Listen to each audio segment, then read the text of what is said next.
Padahal gadai itu masih punya yang gadai, punya tanah digadain, tanahnya haram itu digarap, sama yang nerima gadai motor haram, motornya dipakai buat ngojek, nggak boleh.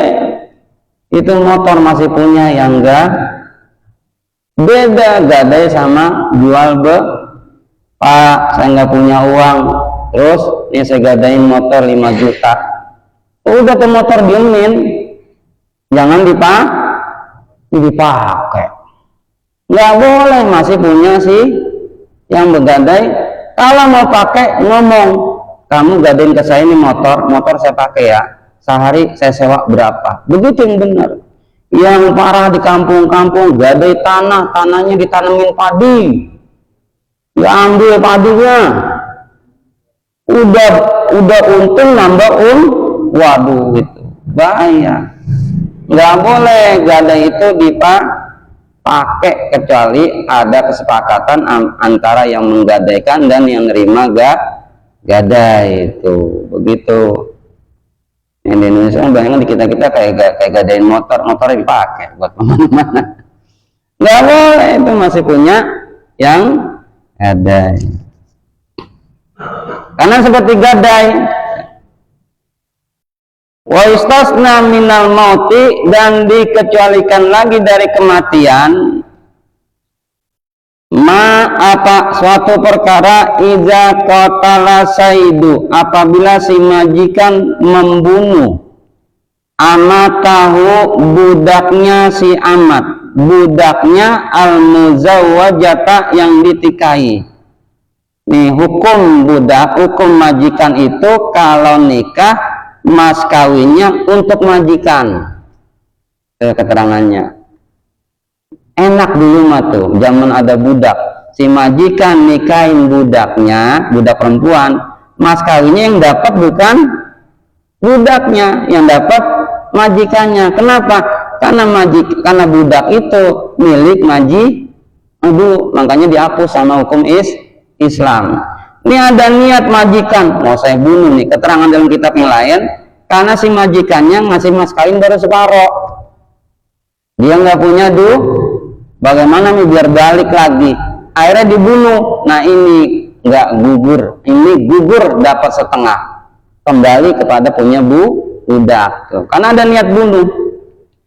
Wa innahu, maka sesungguhnya yaskutu mahruha, gugur maharnya, nggak bisa ngasih setengah. Alal mazhabi, menurut pendapat mazhab. Sama ini dikiasin seperti anak niat mau bunuh bapaknya biar dapat warisan. Ini haram anak dapat warisan, walaupun ini anaknya anak nasab, benar-benar hasil pernikahan yang sah, tapi dia ada niat mau bunuh bapaknya biar dapat warisan, haram dapat warisan. Atau ada kias lagi, nah kias ini untung nih kiasnya kias lemah, tapi perlu hati-hati juga. Ada anak orang tuanya masih ada, udah minta warisan. Ini banyak, karena warisan itu terjadi apabila si bapak meninggal dunia. Kalau bapak masih hidup bukan disebut warisan. Hibah itu pun jangan lebih dari sepertiga. Datang nih anak ujuk-ujuk, Pak saya minta warisan saya minta, bapaknya masih ini dalam fikih yang lain dia ngomong begitu, nggak dapat warisan tuh. Makanya jadi anak itu yang ngandelin warisan, karena warisan itu seperti dalam nasab gitu, turun naik ke atas. Begitu keterangan. Satu lagi, falau lam yasil watun wala mautun wa hasala firqa qabla dukhul nuzira. Nah ini yang unik, kalau dia tidak bersetubuh, tidak meninggal, terus misah nih. Sekali lagi, dia jalani suami istri, enggak ditidur-tiduri, meninggal juga enggak, terus misah qabla dukhuli, sebelum disetubui. Bagaimana? Apakah mas kawinnya dapat setengah? nuziro, maka ini dipandang sama ulama. In kanatil firqatu minha bi an fasakhat nikahu bi aibihi, kalau adanya itu perceraian diantaranya istri bi anna pusikhat, istrinya itu paseh itu ngadu ke pengadilan bi aibihi, si suami ada aibnya. Kemarin ada aibnya apa tuh? Pertama penyakit belang, kemarin ngaji tuh. Kedua impoten, ngadu nih si istri ke pengadilan, suami saya impoten, otomatis nggak ditiduri, mati juga enggak, pisah. Nah ini apakah dia ambil mas kawinnya bisa setengah itu, aw ardoat jazallahu, atau suaminya atau enggak suaminya itu ternyata satu susu dulunya, dia nikah suami istri ini, pas lama-lama ternyata itu suaminya sama istrinya ini satu susu. Bagaimana kalau begitu?